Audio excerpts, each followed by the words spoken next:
Guys, naghahanap ka ba ng pagkakataon na pwede pagkakitaan ngayong 2026? Baka ito na yung solusyon sa mga tanong mo. Ngayon, nandito tayo kung saan meron tayong negosyo na pag-uusapan at pagkukwentuhan. Guys, alam niyo ba yun?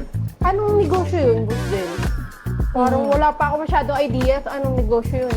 Alam mo ba na sa halagang 2,000 pesos lang, may enjoy mo na lahat ng pwede mong ma-enjoy dito sa facilities natin at the same time sa negosyo natin.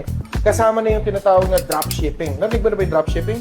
Hindi pa, boss. Eh, paano yun? 2,000? Mayroon ka na makakapag-start ka ng negosyo? Oo, makapag-start. Grabe, ang mura nun ah. Sobrang mura na kung saan yung 2,000 pesos mo, may enjoy mo, 30% discounted rate ka na. Tapos, pwede ka pa makapagpa-ship ng mga produkto mo mula Luzon, Visayas hanggang Mindanao. Diba? So, ang mangyayari pala dito ay hindi mo na kailangan mag-rent.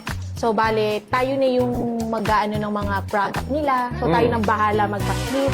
So, bale, mag-aano na lang sila, kumbaga, distributor. Ganun ba, boss? Exactly. So, di ba, Ma'am Joy, ikaw, may mga negosyo ka rin naman, Yes. di ba? And I'm sure sa negosyo mo, milyon ang ginagastos mo, kundi lang man, syempre sa operational expenses mo. So, Yes. kung ganito yung negosyo na patatakbuhin natin sa halagang 2,000 piso lang, siguro naman, marami tayong tao matutulungan, di ba? Yes. Totoo. Tsaka pwede kang tawagin business owner, di ba? Tama ba? Exactly. Pwede, di ba? Tsaka, kung magne-negosyo ka rin lang naman, ang iniisip mo kasi palagi, marami kang operational cost na kailangang intindihin.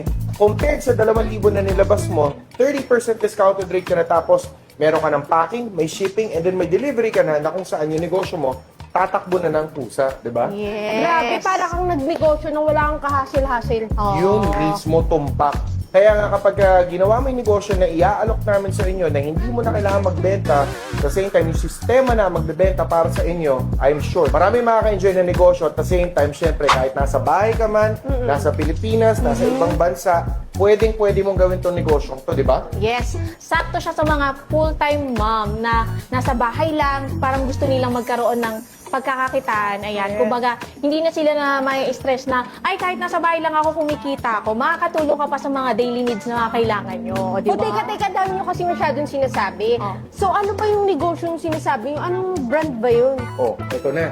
Ngayon, pagdating sa produkto na pwede nating pagkakitaan talaga, yung isa sa mga produkto natin na sobrang trending ngayon na tinatawag na barley gummies. Hala, ginagamit ko yun. Yun yung Oh, pinapapak ikaw yan, eh. natin. Yung pinapapak mo, di ba? So, sa barley gummies na yan, guys, no? Since trending na trending siya ngayon, mabibigyan ka ng pagkakataon o opportunity na kung saan ma-promote, kumita, at the same time, hassle-free ang negosyo mo, di ba, Ma'am Joyce? Sa Venus? Yes. So, kung isa ka sa mga tao na gustong ma-maximize at the same time, pagkakitaan, should I say, itong opportunity na to, guys, message mo na yung tao na nag-send sa'yo ng video na to, and then, baka pwede, makasama ka na namin sa negosyong to, di ba? So, Yes. yun, guys. Kaya maging part na kayo ng aming family dito sa AI Connect. Yes. Yes, di ba? Barley gummies. Barley gummies. So, maraming salamat. Kita-kits. Bye-bye!